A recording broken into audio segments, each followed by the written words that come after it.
Hey everybody, what's up? My name's Nicole. Thank you so much for clicking on this video. This is my channel, Real Talk Recovery, where I talk about my recovery from addiction and my life as a mom and my struggles fighting the disease of addiction and staying sober one day at a time. Today I want to share with you guys my experience as a mother being addicted to methamphetamine. Let me get a seat. Now, I'm sorry if you hear my children. My son has a friend over and they're playing over in the next room over, so I can keep an eye on them and make sure they're safe. But I've been kind of looking into my analytics and seeing the majority of my followers here on YouTube are women, and a lot of you guys are mothers or mothers of addicts, and I want to start sharing a little bit more of my experience as a woman in recovery and someone who also used while she was pregnant with her son. So sorry I'm fidgeting with my hair, but I'm seeing it in the mirror, in the viewfinder, and I want it to look nice. Okay, there we go. So I was addicted to methamphetamine and Roxy during my whole pregnancy.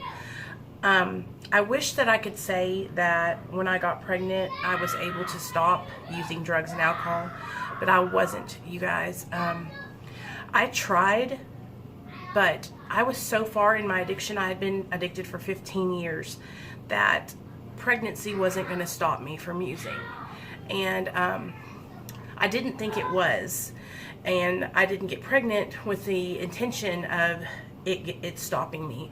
My pregnancy was unplanned, of course, and I think now that I look back on it, I realize that I got pregnant because God was trying to wake me up. My higher power was literally banging a frying pan over my head trying to snap me out of it because I was on death's door. Now, I'm going to rewind a little bit and give you guys some backstory that's going to bring you up to my addiction during pregnancy. So, up until I got pregnant in 2013, up until that point, I had been addicted to methamphetamine and opiates for 13 years. I was an IV user. I didn't start shooting up until about 6 years into my addiction. But once I started shooting up and using a needle, I never went back. If I could shoot up the drug, I would do that. I did not want to have anything to do with smoking or snorting. If I could shoot it, I was shooting it. My addiction started out as just a weekend warrior. I was a party girl in high school. I was pretty popular. I was young, pretty, in a lot of extracurricular activities, you know, basketball, cheerleading, Spanish club, you know, just a regular girl. And I started dating a guy who did drugs, and that's how I started. Just hanging out with people, smoking pot, doing a lot of cocaine here or there at the party, and getting drunk all the time because that's what we did. I'm from a small country town where we would get together and have cake parties, and that's what we would do. After a pep rally, after a football game, we'd go out and get plastered, get fucking faded. And that's what we did. So after I graduated high school, I went to college for 2 years and failed out because, of course, I started doing methamphetamine.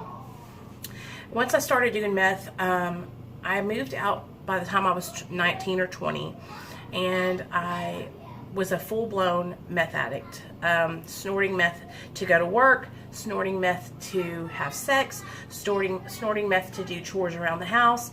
I mean, snorting meth, it was a part of my life every single day. So, I was a full-blown addict.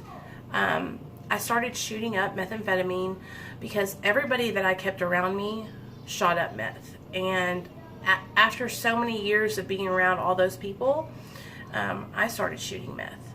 Now, I didn't just like start hanging out with meth heads. Like, what happens when you start doing drugs like that is you might start buying it from some person. And then you see that person all the time, because if you're an addict, you're constantly buying it.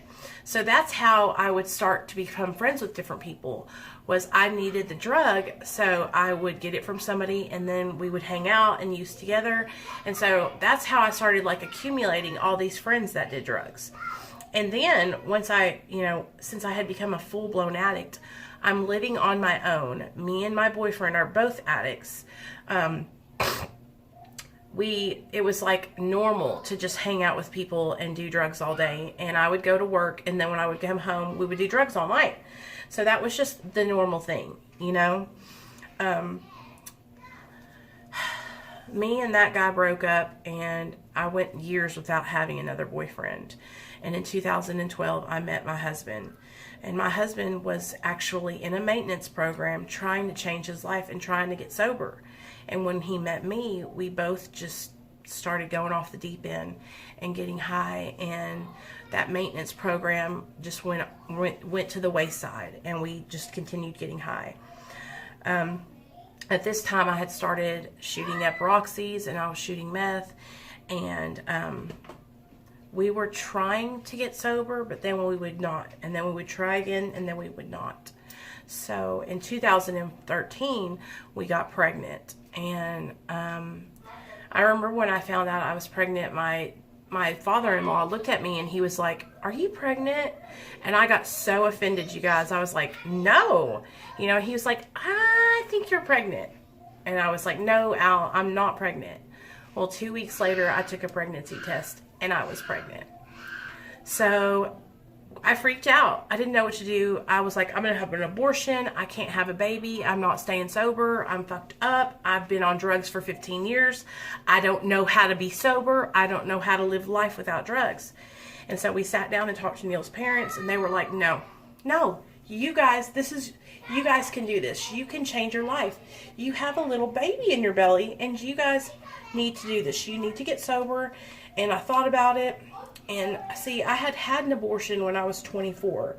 And so I already had like a lot of guilt and shame around that abortion, you guys, because I was addicted to opiates when I had that abortion. And so I said, okay, you're right. Like, I'm going to do this. I'm going to get sober. I'm going to get sober, and I'm going to have this baby, and we're going to be a family.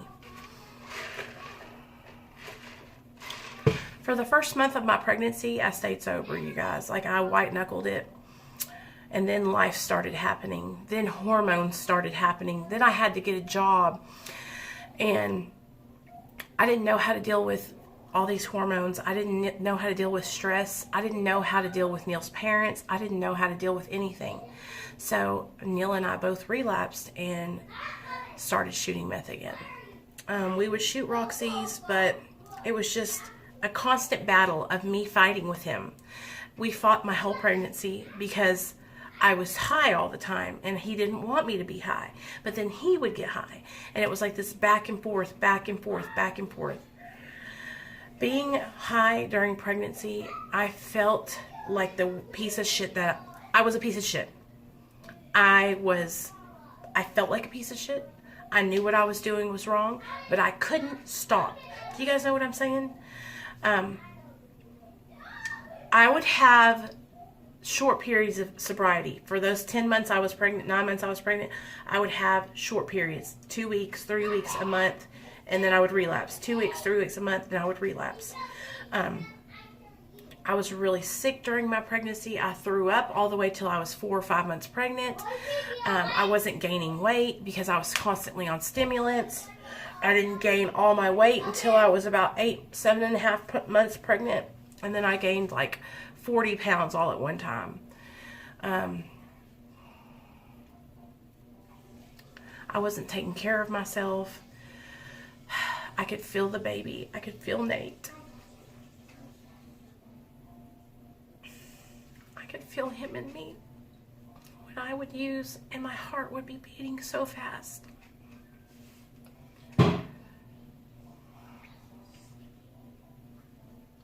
I'm so grateful that he is alive and okay today. And I have so much shame that I couldn't even stay sober to take care of my own child.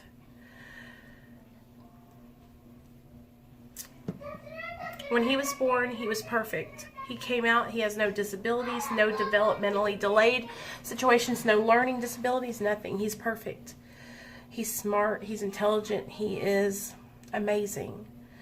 But I struggled all through my pregnancy. And the reason I'm making this video is for you mothers out there. If you are struggling, if you are using during your pregnancy, I want you to know that you're not alone and that I've been there, and that if you want to get help, I am here for you. I'm making this video for all the women out there who are ashamed and feel guilt and don't want to come out of the shadows. I'm making this video for you because if I can change my life, if I can get sober from all that shit I was doing during my pregnancy and use that experience now to get on camera and share that with y'all and help somebody else, then you can do it too. See, here's the thing. I'm not going to let my past define me.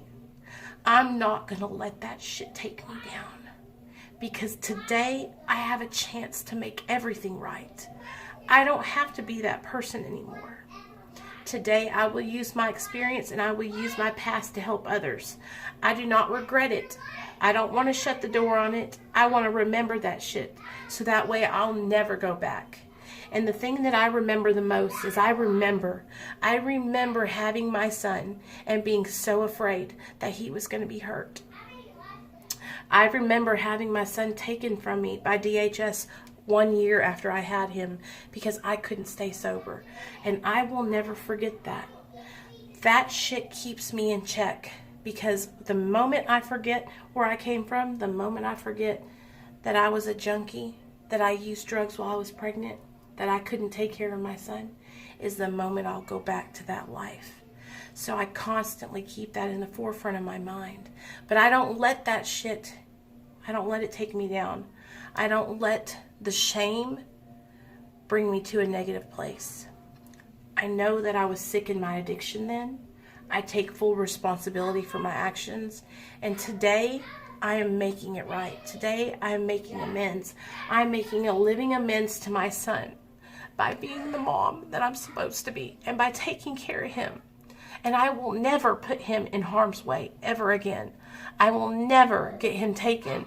I will never, ever lose my son again. And that's what I'm doing today. I'm changed and I'm living my life right.